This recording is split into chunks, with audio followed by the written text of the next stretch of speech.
Molecules of carbon monoxide are permanent electric dipoles due to unequal sharing of electrons between the carbon and oxygen atoms. The figure below shows the distance and charges. Suppose a carbon monoxide molecule with a horizontal axis is in a vertical electric field of strength 15,000 newtons per coulomb. A, what is the magnitude of the net force on the molecule? And B, what is the magnitude of the torque on the molecule? So this is in a vertical electric field, right? Now let's draw a free body diagram of the whole molecule.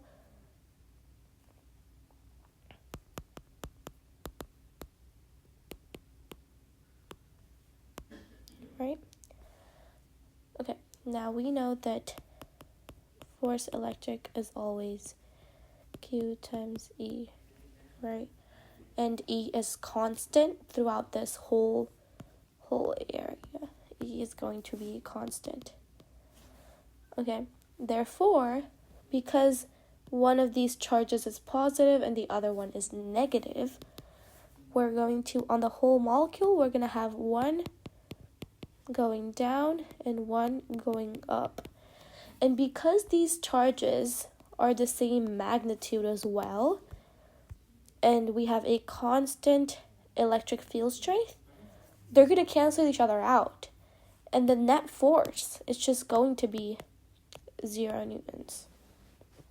Okay.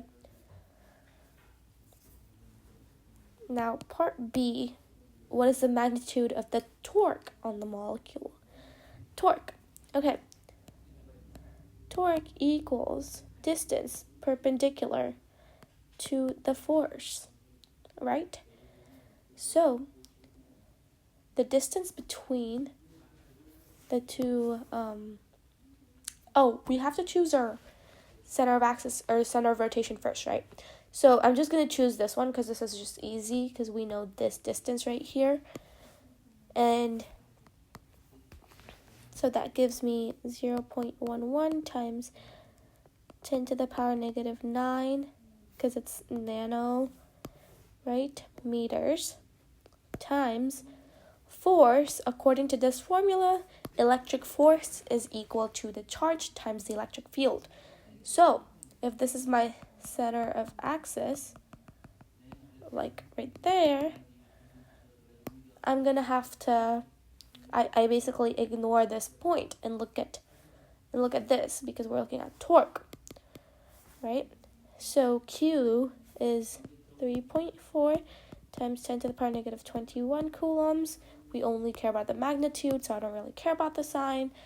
Times electric field is 15,000 newtons per coulomb. Okay, I'm just going to put that into my calculator.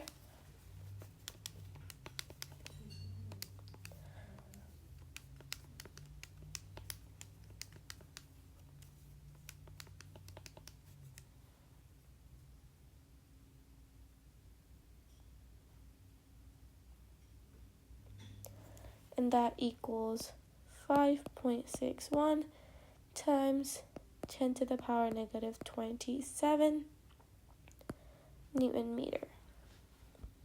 Okay, and that is our answer.